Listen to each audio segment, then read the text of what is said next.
we present My Favorite Husband, a new series based on Isabel Scott Rorick's gay, sophisticated Mr. and Mrs. Cugat, starring Lucille Ball with Richard Denning.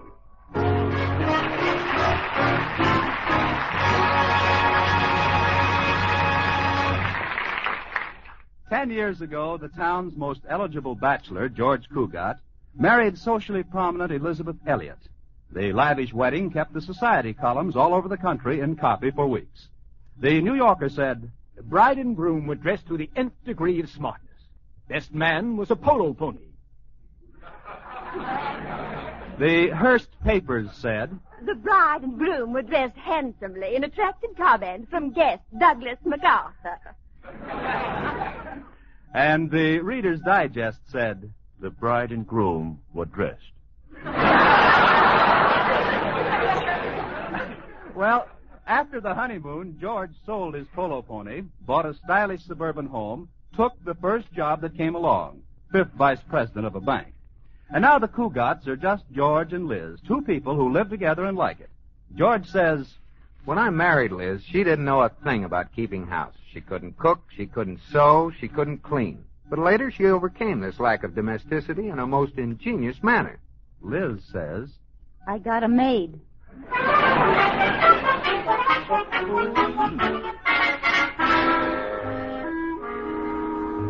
And now, let's take a peek at the Cugats. It's early morning, and there's husband George at the breakfast table. But where's wife, Liz? Oh, there she is, upstairs in the bedroom with Katie, the maid. Well, this is certainly unusual. Liz is getting into a formal evening gown. Let me check again. It's only 5 minutes after 9. Well, surely there's a reason for wearing an evening gown at this early hour. "Oh, just a little more, Katie. Can you get the zipper up now?" "Yes, ma'am. Oh, the zipper's up." "Oh, how does it look, Katie? Would you consider it too slinky?" "There's hardly enough of it to tell." "If you'll pardon me, Mrs. Cugat, I've seen more cloth on a Roquefort cheese."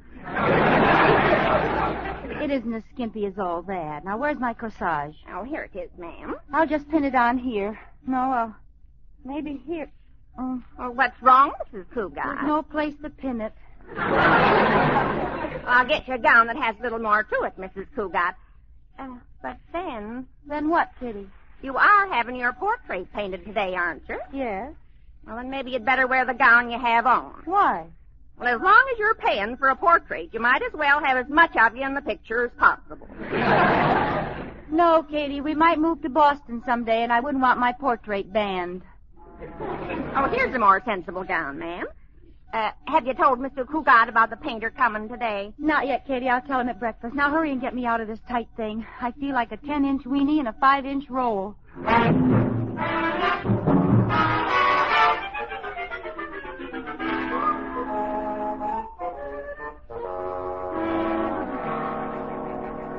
Good morning, George, darling. "Good morning, Liz. You're looking very..."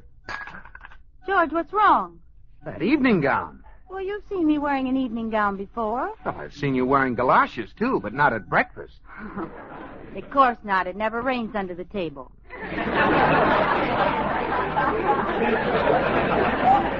Darling, the reason I'm wearing this gown is because I'm going to have my portrait painted. The artist is coming this morning. Having your portrait painted? Mm-hmm.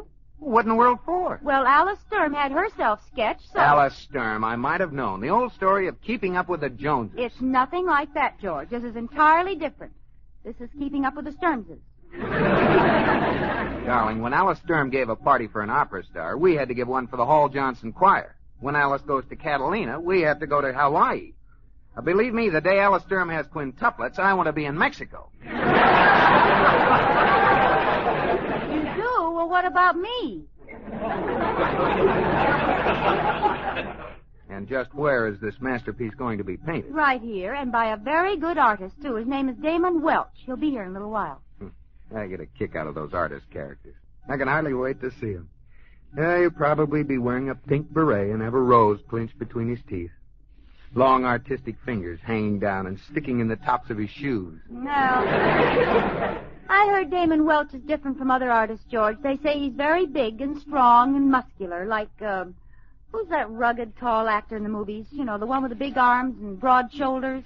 Marjorie Main. No, Victor Mature. Oh, well, don't be silly, Liz. Artists are all the same. They wear berets, live in attics, and smell of spiders. Hello, George. Liz. Oh, it's Corey. Come on up, Corey. Cartwright here. Bachelor deluxe. Damsel delight. The kind of man you'd like to marry your sister. If you hated your sister. How are you this morning, party boy? No party last night, George, but did I meet a beautiful creature? She had a smile like Lana Turner, a voice like Dinah Shore, and she kissed like Paulette Goddard. What do? Date her or buy tickets to her? Don't speak lightly of this woman, Liz, for I think that at last Corey Cartwright is in love. You, Corey? Yes, George. I feel that this is the real thing. I think I shall marry this girl. Corey, that's wonderful. What's her name? Where does she live? Darn, I knew I forgot something. Hey, Liz, I just noticed you're wearing an evening gown. Yes, do you like it? It's nice, but isn't this awfully late to be getting home? Liz is having her portrait painted, Corey. Some artist named Damon Welch is coming over this morning. Damon Welch. You've heard of him, Corey? Heard of him? That's all Alice Sturm talks about since he sketched her. I hear he has big blue eyes, curly hair, muscles galore, a tan complexion, and stands about 12 feet tall. Really now, Corey, 12 feet tall. Maybe it is a slight exaggeration, but I understand that before he painted portraits, he used to paint rooftops. Without a ladder. Well, anybody could do that if they had a long brush. Or a short house. Well, what do I care what he's like? Excuse me, I have to make a phone call.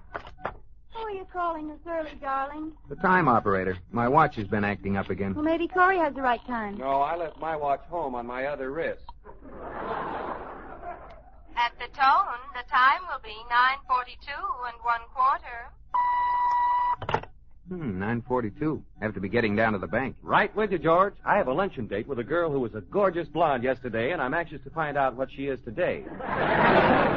Kiss me goodbye, George. Your kisses give me strength for the day. When Corey Cartwright kisses them, they stay charged up for a month. Bye, darling. Bye-bye, Liz. Bye.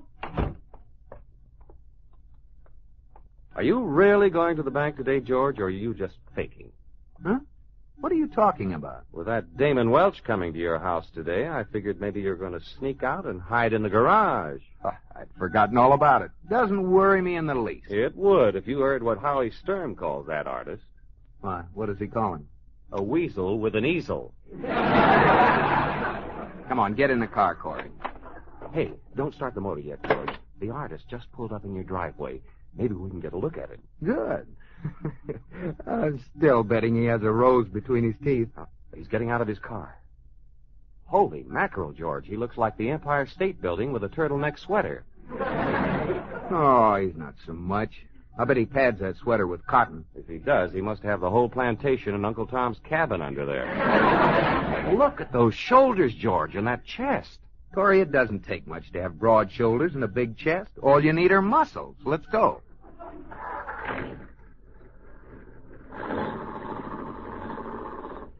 Did you see that thick neck, George? Those pretty blue eyes? Well, so what? My neck isn't as thick, maybe, but I have a nice neck. And look at my Adam's apple, Corey. Oh, that guy didn't have anywhere near the Adam's apple I have. Oh, if there's anything that'll keep a home together, it's a big Adam's apple.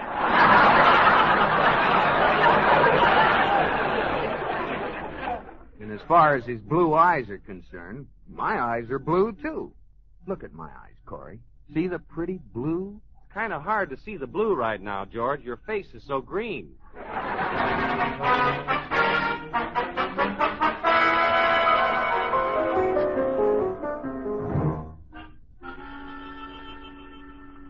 All right, woman, face to the left. I cannot paint your portrait unless you cooperate. Mr. Welch, I've told you a dozen times my name is Elizabeth Cugat, not woman. Very well, Mrs. Cugat. Now be quiet, woman.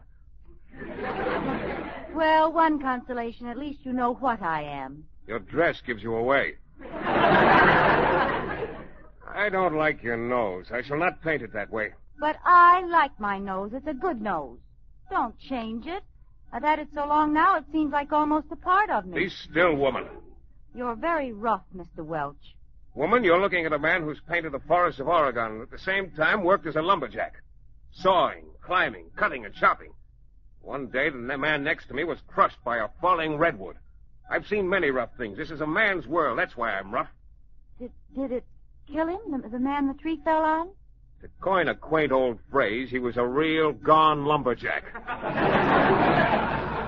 You know, Mr. Welch, you and my husband have a lot in common. He lives a rugged life, too. What does your husband do? He's a banker. Oh, that is rugged. It's plenty rugged. He goes to work every morning at 10 and doesn't get home until after 3. Just what's rugged about that? He has an uncomfortable office.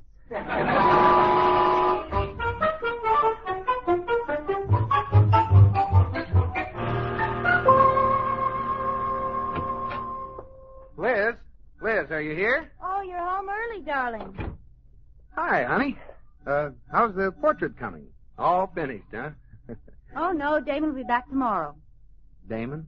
You call him Damon? Yes, now. He was terribly cold at first, but he warmed up.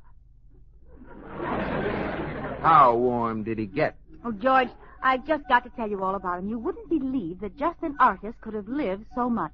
Too bad he lived so long. What'd you say, dear? I said too bad he had to run along. You know, men certainly are misleading. Take Damon, for instance. There he is, an artist, but he's worked in the Oregon forest, and believe it or not, he's chopped down giant redwood trees. Well, I cut down the tree in the yard, the one that made the lawn so unsightly. That wasn't a tree, dear. That was a laundry pole. Well, it was a tree once. Did you notice Damon when you were leaving this morning? He came in right after you'd left with Corey. Yes, I think I did. He was struggling to get his car door open. Didn't seem to have much strength. A tall, unhealthy-looking chap, as I recall. A padded sweater. Damon? Oh, George, I don't think so. He's huge, with big muscles and a terrific tan. Yes, Liz, but I'm sure that under that tan there's a naturally pale face. George, what are you looking for? Oh, nothing. Oh, say, look at this. My old photograph album. Look here. This picture of me at the beach. You noticed the muscles? Oh, yes. That was the day you and Jimmy Paterno and Howie Sturm and the whole gang made the human pyramid. Takes a lot of strength to support all those men. Yes, it does. Look at my muscles. Oh, there you are, right on top. Oh, it takes a lot of strength to stay on top. There was quite a breeze that day. Here's the picture I like. You and me in a rowboat at Simmons Park. Look, your sleeves are rolled up. Say, your arms were pretty big. Of course. Of course. I can't remember why I was rowing. Well, I was saving my strength for the potato race. Are you sure you love me, Liz? Oh, silly. Of course I love you. Why shouldn't I love you? Kiss me. Feel those strong arms around you? Mm-hmm. I'm plenty strong, Liz. Way back in kindergarten, I used to beat up all the little kids. I'll just bet you still could.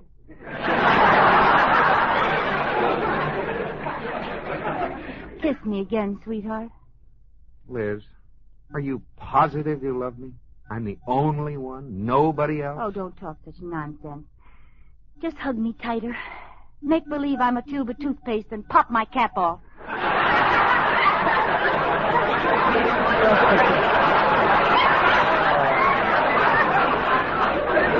Oh, that's swell. I feel great now. Oh, George, you know, I was thinking today, you don't have any hobbies. I believe I know of an interesting one for you. No hobbies? I have my bird collection. 6 starlings and a dicky bird. What did you have in mind? Why don't you take up painting as a hobby? Painting? Oh, Liz, I'm going to bed. Going to bed? Don't you want your dinner? I won't need any dinner. I'll just go upstairs, pull the covers over my head, and eat my heart out.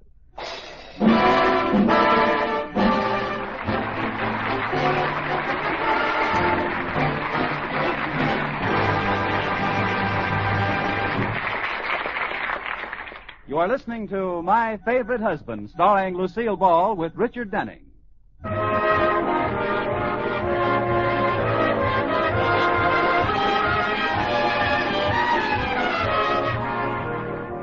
This is the story of my favorite husband, George Cugat, and his favorite wife, Liz, who, like most married couples, alternate in making each other first happy and then miserable. Well, at the moment, Liz is in the middle of having her portrait painted by the handsome and virile artist, Damon Welsh.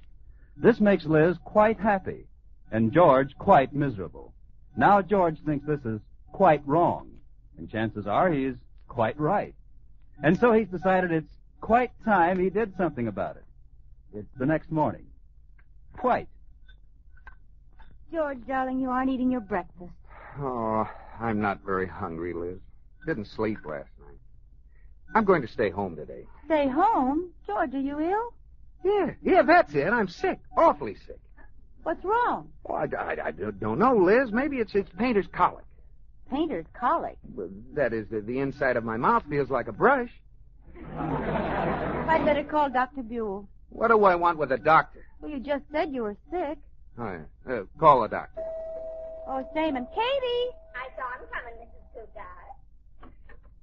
Oh, good morning, Mr. Wells. Good morning, woman. Step aside and let genius enter. I wish he'd slammed the door on his genius. Good morning, woman. Good morning, Damon. This is my husband, George. You may just call me Man. George isn't feeling well, Damon. I'm going to call the doctor. What's wrong with him? He looks well enough. Trouble with you, Cugat, is that soft, decadent living has finally caught up with you. You should get out of doors, do some exercises. Run the mile, do some chin-ups, push-ups, chop some wood, mow the lawn, pull some weights. Tote that barge, lift that bale. Oh. Liz, call the doctor now. I'm worn out.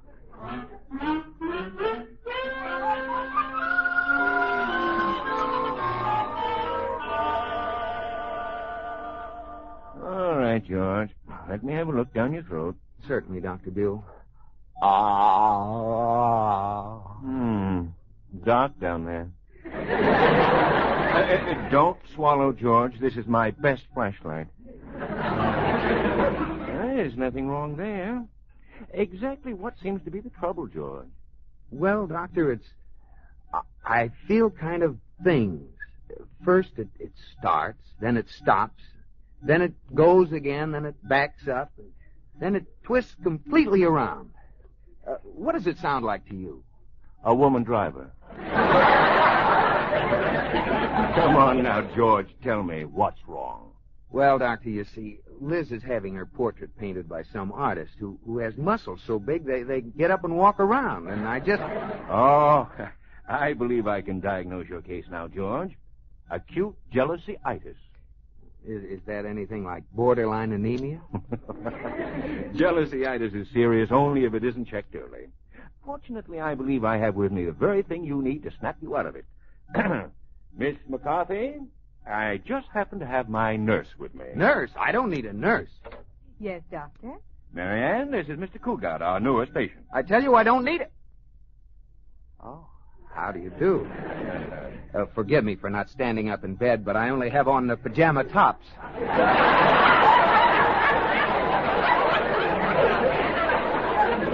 Patient ill enough to require a nurse, doctor? Well, he said he wasn't. What about it, George? Oh, I ain't long for this world.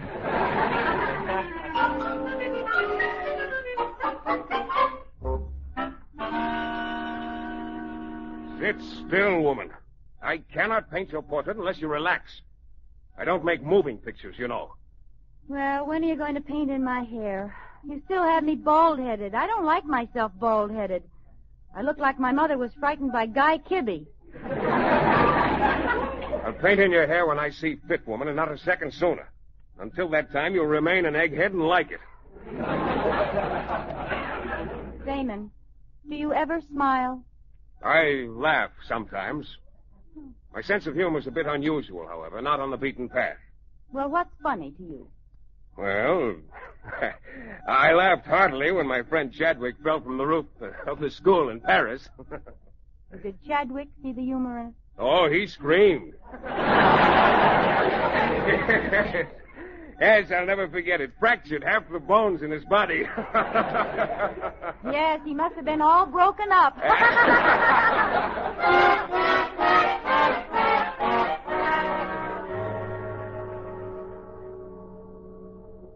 Miss McCarthy, did you hear that?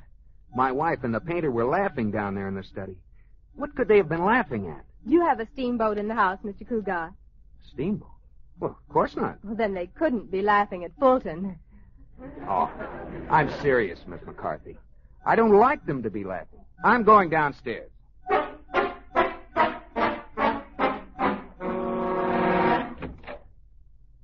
Hello? Hello, darling. What are you doing out of bed? I heard some laughing. What was all the laughing about? Oh, Damon was telling jokes. Oh, how nice. Mind if I stay a while? I know one person who objects. I cannot paint with an audience. What a horrible painting. George. No, let him criticize. All genius must be criticized. But I still do not want him around. Out! Take your linted bathrobe with you. Well, as long as you're busy, I'll go back upstairs. Goodbye, darling. Well, goodbye. Yes, goodbye. Nice trip. Be sure and write us. Oh, Damon, you know something? I think my husband came downstairs because he's jealous. Jealous? Jealousy is stupidity. Yes, I guess he could be jealous. Well, I'm glad he's jealous. Oh, it makes me feel that I'm wanted. You are. I want you to sit still. You never get jealous of Mr. Cugat, do you? I mean, the fact that he's upstairs right now with that attractive nurse. That doesn't faze you in the least. Of course not. Good old faithful George. What was that? What? Damon, that was George and that nurse. Oh, so? You aren't worried about good old faithful George, are you? Certainly not. I'll be right back. Where are you going? I got to see a man about a nurse.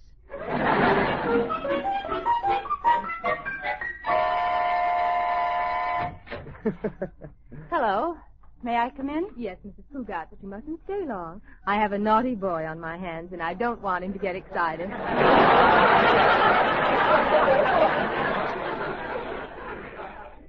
That's why I came up. How are you, George? Oh, it's awful. I just had a relapse. I accidentally plugged my electric heating pad into the radio, and H.V. Keltonborn got in bed with me. He's delirious. Yes. You better go, Mrs. Cugat. Yes, Goodbye, George. Miss McCarthy, wouldn't you like to come downstairs and boil a few thermometers or something? I'll be right here with Mr. Cugat. Well, bye, George. He's gone now, Mr. Cugat. Why were you playing sick? Because I wanted sympathy. Lots of sympathy. You know something, McCarthy? I think Liz came up only because she was jealous. She must have heard us laughing. You know what that means? My capacity of a registered nurse, I'd say she has clean ears. It means she loves me and worries about me. She's jealous. Then you need have no further worry over the painter. None whatever. He'll be laughing again soon, but I won't worry about it. I wonder why they aren't laughing. McCarthy, they're not laughing.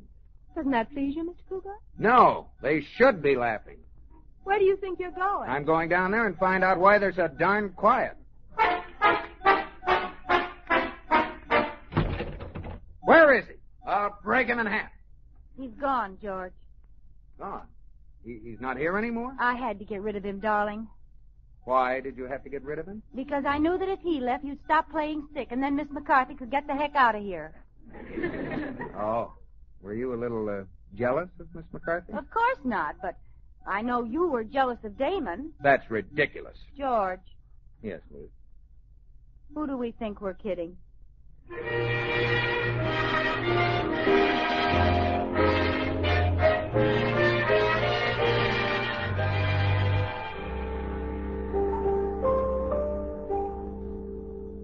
So he left, huh, George? Yes, Corey. He left. And George was really very nice to him. How lucky you were, George. Suppose, instead of going quietly, the man with the big muscles had gotten tough with you. Oh, Corey, you're just trying to stir me up. No, seriously. What would you have done if the painter had wanted to fight? Oh, I'm sorry, George. I shouldn't embarrass you this way in front of Liz. If Damon had wanted to fight, George would have fought, wouldn't you, darling? Wouldn't you, George? Why, certainly. If I had his phone number, I'd call him up right now and tell him a thing or two. Oh, I have his phone number, dear. Here. Oh, well, thanks. When Damon answers the phone, I'll catch you, George. Hello, Damon. This is George Cugat. I've changed my mind about being nice to you. If you want to fight, just come over here whenever you feel like getting knocked for a loop. You got anything to say to that? At the tone, the time will be 9:27 1/4. Well! George Cugat, kiss me. Kiss me this very instant. Why right now? Because you've got your dander up, and you're just dandy with your dander up.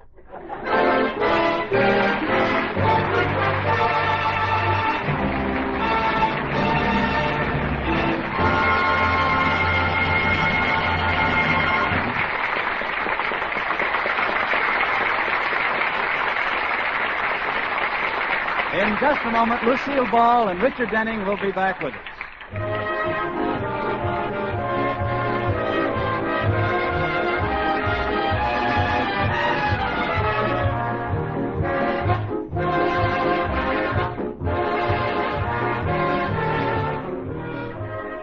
Here's a friendly suggestion that may mean a lot to your own happiness. Why don't you call your family together one evening soon and say, is there anything else any of us can do in cooperation with others for the good of our community? You may find that somebody will come forward with the news of a community project that you haven't heard of. Maybe it has to do with Scouts or 4-H clubs or Red Cross. Well, there'll be an opportunity for service, something you'll like to grab hold of. For you know that what you're doing is more than helping make your life and your families and your neighbors better. By positive action toward improving the place where you live, you help preserve something we prize highly. That's freedom. You show that you agree with the statement that freedom is everybody's job. George, are you asleep?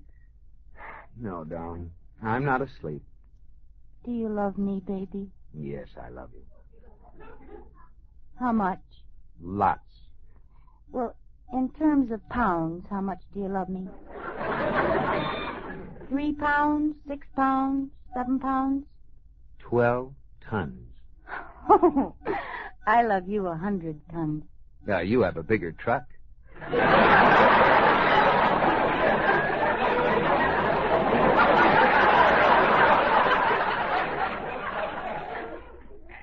George, no matter what happens, will you still love me, even when I'm old? I'll still love you when you're old. Will you take me out? Yes, dear. I'll wheel you around the block every day. George, something strange happened to Katie tonight. Really? What was that? Well, tonight around 9:27, Katie picked up the phone extension in the kitchen and heard a man shouting at the time operator. Good night, George.